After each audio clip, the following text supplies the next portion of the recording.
there's a new co-host in town. Detective Pikachu! Hey YouTube, Dustin Ryder here. Welcome to my review for Power Rangers Beast Morphers Episode 4. We are back from our little mini hiatus after having had to take one because the Kids' Choice Award was on in the evening. So again, preempting the morning episode like about 12 hours ahead of time just makes sense to get the maximum ratings for the Kids' Choice Awards. I came back, I think, to a pretty strong episode. I really quite like this episode. I kind of delved a little bit into Ravi and Roxy because the core plot was, oddly enough, it was Valentine's Day. It's kind of weird because with holidays, we're in like this weird spot because of how PR airs, and we haven't really acknowledged holiday episodes outside of Halloween and Christmas in some time, and even before that, you know, it was kind of hit or miss whether we acknowledged holidays at all. The timing's actually not too off. Like, it's end of March right now, so it's a little bit off because, you know, we just passed St. Patrick's Day and stuff like that. You know, but it's still not that terribly off. It's just kind of weird because the way the timelines were in the Neo Saban era was just, well, weird. It was like that season of Community where they're like, spring summer semester's over, bring on summer winter. Yeah, so it's Valentine's Day, so Ravi's kind of reflecting on his relationship with Roxy, missing her. He's kind of, you know, pining by her Zane tube. That sounded weird. To sort of, you know, pine away about last year's Valentine's Day back when they were still together, taking a picture of at the fountain where I think the scene was where Coda got kidnapped in like episode 3 of Dino Charge. He was also reminiscing about that. And then while he was kind of reminiscing about better times, Avatar Roxy was sort of saying like, oh, weird, even though I'm an evil, that's like more like Skrillex's voice, like, even though I'm an evil, I'm still doing the same voice. Even though I'm an evil avatar, you know, I have all the memories, I could use that, and I can make evil digital roses, mwahaha. She didn't do the mwahaha part. So basically he decides to use her connection with Ravi and the fact that she has access to all their memories, and, you know, obviously she remembers how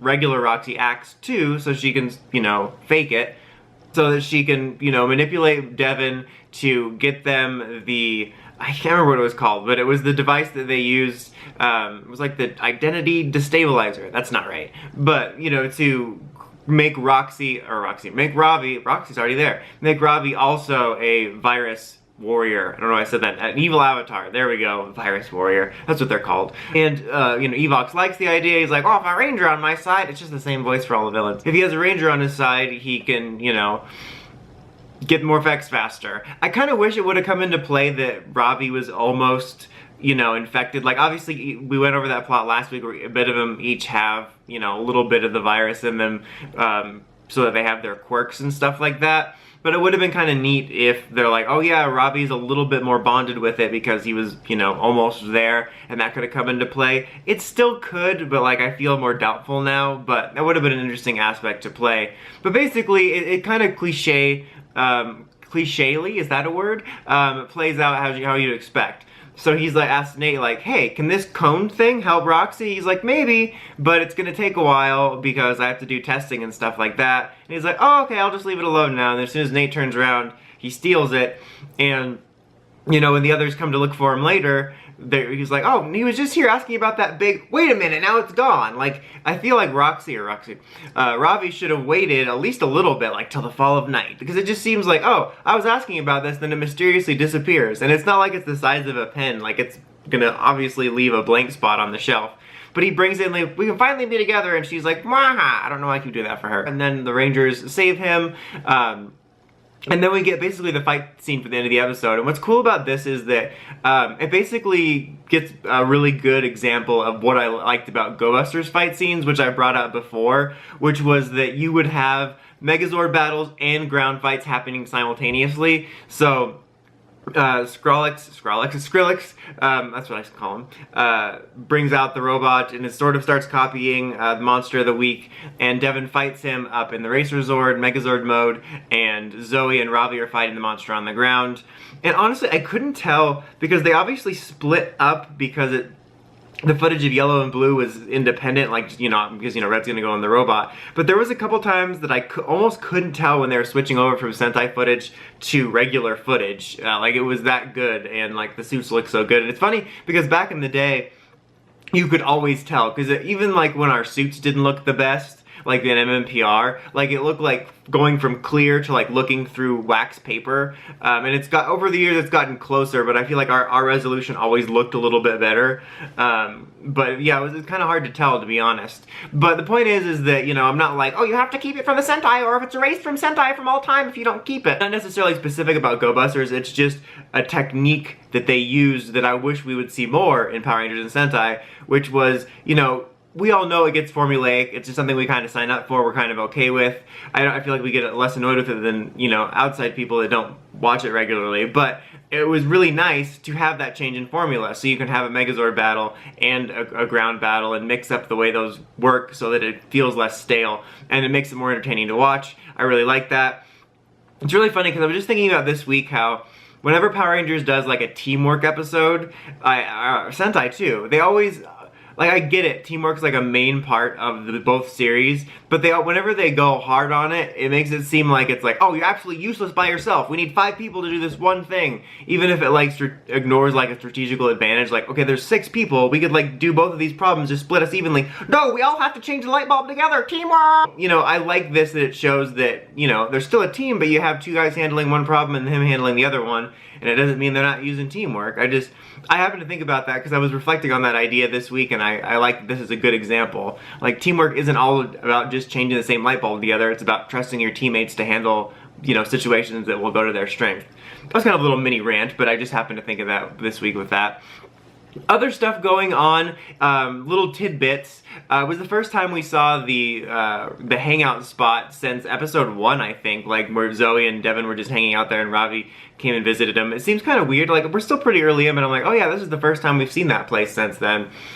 There was also like sort of 2 subplots. They were more under the radar. I mean, I wouldn't even say 2. Ben and Betty were chasing a bee at the beginning of the episode, and it closed it out. I didn't really find them to be that funny this week, but I did find the story relatable because, you know, I hate bees, and having to hunt them down when they get in the house is, well, relatable. I didn't do any crazy antics. I mean, I do crazy antics just not to find the bee. And the other one was at the beginning of the episode, Nate was out buying flowers, and he almost got attacked by the monster, or was it the electronics? He almost got attacked. It might have been a robber. It wasn't a robber. Almost got attacked, and he got reprimanded by the commander for leaving the base, which seemed weird. Like, I get it. He put himself... It's not like he went out into a battle. Like, he just went out to go shopping. Is he not allowed to go shopping? Is he a servant? Like, it kind of reminded me of, you know, Dr. K, like, was sequestered away, except less extreme, but I'm like, I know he was recruited as a kid, but is he not allowed to leave? So she gets mad at him for just straight up, you know, having human rights, says that from now on he has to have a buddy system.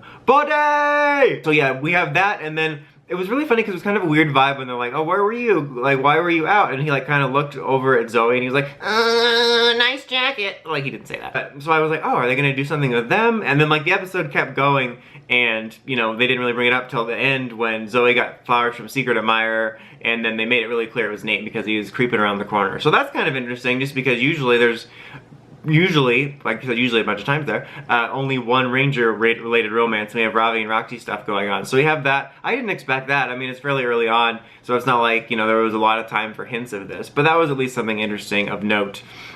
And so obviously, you know, as I said in the main plot summary stuff, Roxy was tricking them, which we knew from the beginning. But I honestly was expecting a little scene, that was kind of like left the door open, like, you know, maybe she felt guilty, like, you know, like that look of pain, guilt, like, because this story is kind of reminiscent of like stuff with Zane and Astronema and Dustin and, was it Mara? I think it was Mara. Like, I remember who it was, I just can't remember which one was Mara, which one's Capri. But, you know, where a Ranger has an interaction with a villainess and there's a clear connection, but she betrays him, but then they have that moment of like, oh, maybe she has a little bit good in her after all, or maybe she cares about him. And they didn't have that, which was surprising, because even though it was kind of tropey like that, it's a bit of a different case, because in this case, we know that, you know, Roxy Prime started off as good, so it's not like just a general villainess who all of a sudden has good qualities. So I was kind of surprised, in a way pleasantly, but again, surprised that that didn't happen.